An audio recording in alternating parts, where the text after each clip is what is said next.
ராமாயணம் பகுதி 73. ராமாயணத்தில் நேற்று 72வது பகுதியை பார்த்தோம். இன்று 73வது பகுதியை தொடர்ந்து பார்க்கலாமா? கும்பகர்ணன் சொன்னதை கேட்ட விபீஷன், அண்ணா, நான் தங்களிடம் சேர்ந்து கொள்ள வரவில்லை, தங்களிடம் வேறு ஒரு செய்தியை சொல்ல வந்துள்ளேன் என்றார். கும்பகர்ணன், அப்படியென்றால் நீ கொண்டு வந்த செய்தியை கூறு என்றான். அண்ணா, கருணையே வடிவான ராமர் தங்களை அவர்களுடன் சேர்ந்து கொள்ளுமாறு அழைப்பு விடுத்துள்ளார். தாங்கள் அறவழியில் நடப்பீர்கள் என்றால் ராமருடன் வந்து சேர்ந்து கொள்ளுங்கள். இதுவே என்னுடைய விருப்பமும் ஆகும்.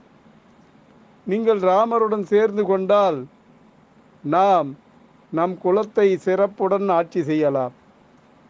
ராமர் தங்கள் மீது கொண்ட இரக்கத்தாலும் என் மீது கொண்ட அன்பாலும் உங்களை அழைத்து வரும்படி என்னை அனுப்பியுள்ளார்.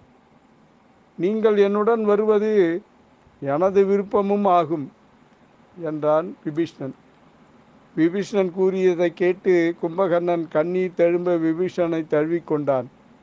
விபீஷ்ணா, உலக வாழ்க்கை நீரின் மேல் எழுதியதற்கு சமமாகும். என்னை நெடுங்காலம் வளர்த்த அண்ணனுக்காக உயிர் கொடுப்பதுதான் என் கடமை. தன் கடமையை மறப்பவன் அறிவற்றவன். கடமையை மட்டுமே உடைமை. என் துன்பத்தை நீ நீக்க வேண்டும் என நினைத்தால் நீ விரைந்து சென்று ராமனிடம் சேர்ந்து விடு. பிரம்மன் உனக்கு எண்ணிலடங்கா வரத்தினை அளித்துள்ளார். அதனால் நீ சிரஞ்சீவியாக வாழப்போகிறவன். நீ அறவழியில் நடக்கும் ராமனிடம் இருப்பதுதான் நியாயம். எனக்கு மரணமே புகழுக்குரியதாகும். இதுவரை எனக்கு உண்ண உணவும் இருக்க இடமும் அளித்து என்னை சுமந்த அண்ணனுக்கு உயிரை தருவதுதான் சிறந்தது. இது என்னுடைய கடமையும் ஆகும். நான் போரில் அனுமன், அங்கதன், சுக்ரீவன், நீலன் முதலிய வானர வீரர்களை வென்று என் ஆற்றலை இந்த உலகிற்கு காட்டுவேன். வானரங்களின் உயிரை துறப்பேன். நீ தாமதிக்காமல் ராம லட்சுமணரிடம் சேர்ந்து கொள். நமக்குள் இனி எந்த பேச்சுவார்த்தையும் வேண்டாம். நாங்கள் இறந்த பிறகு எங்களுக்கு செய்ய வேண்டிய கடமைகளை நீ செய்வாயாக. இன்று நம் உறவு முடிந்துவிட்டது.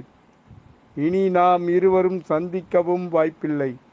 ஆதலால் நீ இங்கிருந்து செல் என்றான் கும்பகர்ணன். பிறகு இருவரும் கண்ணீர் தழும்ப கட்டி தழுவிக்கொண்டனர். கும்பகர்ணன் விபீஷணனுக்கு விடை கொடுத்து அங்கிருந்து சென்றான். விபீஷணன் அகமும் முகமும் மிகவும் வாடிப்போனது. இனியும் கும்பகர்ணனிடம் பேசுவதில் எந்த பயனும் இல்லை என நினைத்து அங்கிருந்து சென்றான் விபீஷணன். போகும் வழியில் நான் கும்பகர்ணனை எப்போதுதான் பார்க்கப் போகிறேனோ என நினைத்து கும்பகர்ணனை திரும்ப திரும்ப திரும்பி பார்த்து கொண்டே சென்றான் விபீஷணன். கும்பகர்ணனும் தன் தம்பி விபீஷணனை பாசத்தோடு பார்த்தான். பிறகு இருவரும் அவரவர் வழியில் சென்றனர். விபீஷணன் ராமர் இருப்பிடத்தை அடைந்தான்.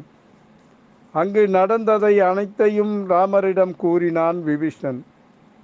ராமர் விபீஷணனிடம், விபீஷ்ணா, உன் முன்னால் உன் அண்ணன் கும்பகர்ணனை நான் எவ்வாறு கொல்ல முடியும்? அதற்காகத்தான் அவனை இங்கு அழைத்து வரச் சொன்னேன். ஆனால் கும்பகர்ணன் என் அழைப்பை மறுத்துவிட்டான். இனி என்னால் என்ன செய்ய முடியும்?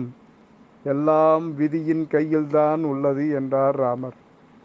இப்படி ராமர் பேசிக்கொண்டிருக்கும் போது அரக்கப்படைகள் வானரப்படைகள் சூழ்ந்து கொண்டது. போர்க்களத்தில் பெரும் ஆரவாரம் உண்டானது. போர் தொடங்கியது. அரக்க சேனைகளும் வானர சேனைகளும் எதிர்த்து போர் புரிந்தனர். வானர வீரர்கள் கற்களையும் மலைகளையும் பாறைகளையும் அரக்கர்கள் மீது எறிந்தனர். அரக்கர்கள் வில், வேல், சூலம் என பல ஆயுதங்களை வானரங்கள் மீது எறிந்தனர். அரக்கர்களின் வில்லில் இருந்து வெளிவந்த பல அம்புகள் வானரங்களை கொன்றது. பதிலுக்கு வானரங்களும் மலை, பாறை, கல், மரம் முதலியவற்றை தூக்கி எறிந்தனர். இப்படி போர் மிக கடுமையாக நடந்து கொண்டிருந்தது. இதை பார்த்து கொண்டிருந்த தேவர்கள் திகைத்து நின்றனர். அப்பொழுது கும்பகர்ணன் போர்க்களத்திற்கு வந்தான். அவனிடம் வானரங்கள் அகப்பட்டனர். வானரங்கள் மலைகளை தூக்கி கும்பகர்ணன் மீது எறிந்தனர். ஆனால் அதை அவன் தூள் தூளாக்கினான். கும்பகர்ணன் தன்னிடம் அகப்பட்ட வானரங்களை வானத்தில் தூக்கி எறிந்தும், சில வானரங்களை வாயில் போட்டு உமிழ்ந்தும், சில வானரங்களை தன் கால்களால் மிதித்தும் கொன்றான். கும்பகர்ணன் இப்படி வானரங்களை கொன்று குவிப்பதை பார்த்த தேவர்கள் பயந்து ஓடினர். அப்போது நீலன் கும்பகர்ணன் மீது பெரும் மலையை தூக்கி எறிந்தான். கும்பகர்ணன் அதை தன் சூலத்தால் பொடி பொடியாக்கினான் அந்த மலையை.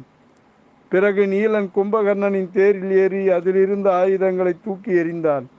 நீலன் எந்த ஆயுதங்களும் இல்லாமல் போர் புரிந்ததால் கும்பகர்ணனும் எந்த ஆயுதத்தையும் பயன்படுத்தவில்லை.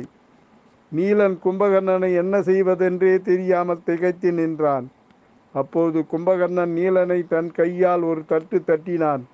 இதனால் நீலன் மயங்கி கீழே விழுந்தான். இதை பார்த்த அங்கதன் கும்பகர்ணன் மீது ஒரு பெரிய மலையை தூக்கி வீசினான். கும்பகர்ணன் அந்த மலையை தன் கைகளால் தூள் தூளாக்கினான். பிறகு அவன் அங்கதன் மீது ஒரு அம்பை ஏவினான். அங்கதன் அந்த அம்பை தன் கைகளால் பிடித்து கும்பகர்ணன் மீதே திருப்பி எறிந்தான். எரிய உடித்து ஓடி வந்தான். அப்போது கும்பகர்ணன் அங்கதனை பார்த்து, வானரமே, நீ யார்? வாலியின் மகனா? இல்லை சுக்ரீவனா? இல்லை இலங்கைக்கு தீ வைத்த அனுமனா என்றான்.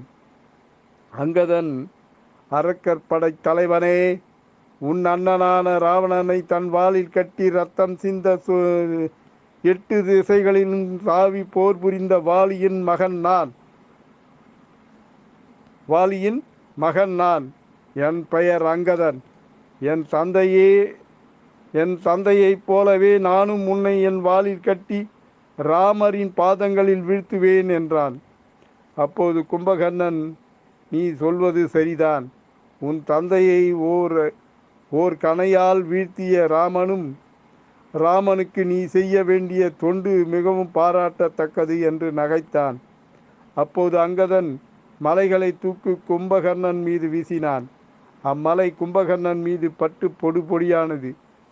கும்பகர்ணன் தன் சூலாயுதத்தை அங்கதன் மீது வீசினான். அங்கதன் அந்த சூலத்தை தன் கைகளால் பிடித்து கும்பகர்ணன் மீதே திருப்பி எறிந்தான். கும்பகர்ணன் அந்த சூலாயுதத்தை பொடி பொடியாக்கிவிட்டு அங்கதன் மார்பில் ஓங்கி ஒரு குத்து குத்தினான். இதனால் அங்கதன் அந்த இடத்திலேயே மயங்கி விழுந்தான். என்ன நடந்தது என்று நாளைய பகுதியில் பார்க்கலாமா? ஹரே ராம ஹரே ராம ராம ராம ஹரே ஹரே.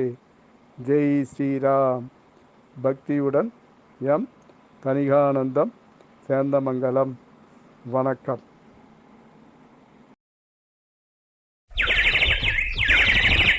Thank you.